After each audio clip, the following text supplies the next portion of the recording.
Rule number 1। सिमरन तो करना ही पड़ेगा।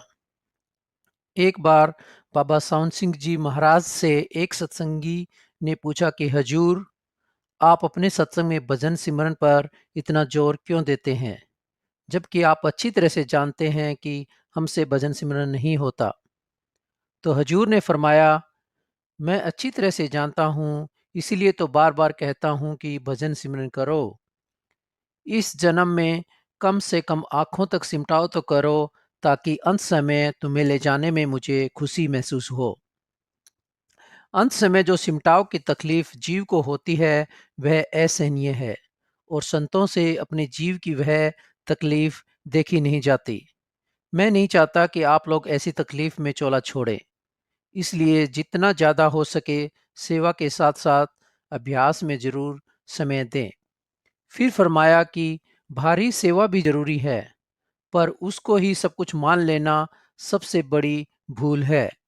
भजन सिमरन के प्रति की गई लापरवाही कभी माफ नहीं की जा सकती। जब कोई सत्संगी संतमत के असूलों पर चलता है और भजन सिमरन को पूरा वक्त देता है, तो दुनिया की कोई ताकत उसे नीचे नहीं खींच सकती और उसे इस दुनिया में वापस नहीं ला सकती। इसलिए इस दुनिया से छुटकारा पाना है तो भजन सिमरन करना ही पड़ेगा। Rule number 2। माफ करना और शांत रहना सीखिए। इंसान गलतियों का पुतला है, जाने अनजाने में कितनी गलतियां करता है। एक इंसान होने के नाते हम सभी का फर्ज बनता है कि दूसरों की गलतियों को माफ करें। अगर कोई अपनी गलती स्वीकार करता है तो क्षमा मांगता है तो उसे तुरंत माफ कर दें। वैसे हम सभी के अंदर एक बहुत बुरी आदत है। हमें जब अपनी गलती का एहसास होता है तो हमें लगता है कि दूसरा इंसान तो हमसे छोटा है, इससे क्या माफ़ी मांगना। इंसान छोटा बड़ा अपनी मेहनत, भाग्य और कर्मों के फल के अनुसार होता है।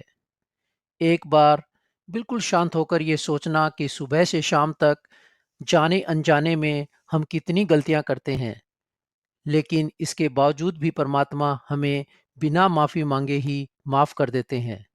तो हम इंसान इतने निर्दयी क्यों होते हैं, किसी को माफ भी नहीं कर सकते।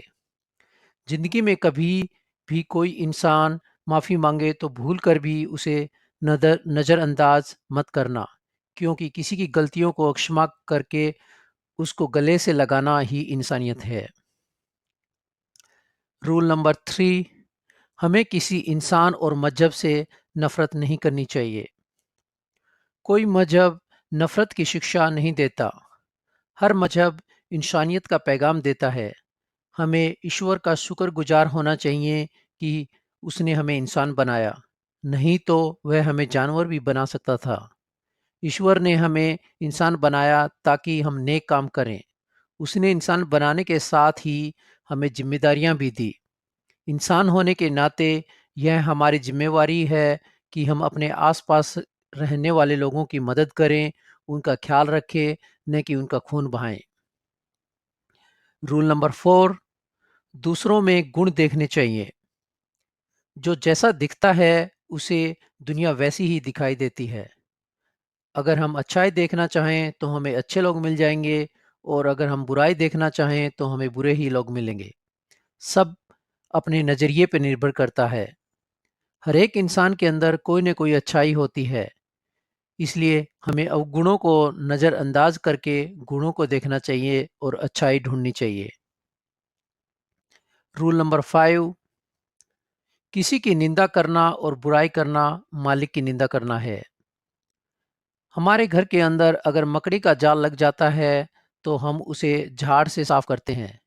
वह जाला झाड़ पर चिपक जाता है और हमारे घर की सफाई हो जाती है। ठीक इसी तरह हम किसी की बुराई करते हैं या निंदा करते हैं तो समझो हम झाड़ू का काम कर रहे हैं, उसकी बुराई अपने सिर पर ले लेते हैं। जिस तरह झाड़ू पर जाला चिपकता है, उसी तरह सामने वाले के अवगुणों के पाप हमारे ऊपर चिपक जाते हैं। इसीलिए सभी संतों ने कहा है, किसी की बुराई मत करो। किसी की बुराई करने से पहले यह देख लेना चाहिए कि हम में तो कोई बुराई नहीं है। यदि हो तो पहले उसे दूर करना चाहिए। दूसरों की निंदा करने में जितना समय व्यर्थ बर्बाद करते हैं, उतना समय चिंतन में या ध्यान में लगाना चाहिए। इसीलिए सभी संतों ने कहा है कि किसी की निंदा और बुराई करना मालिक की निंदा और बुराई करना है।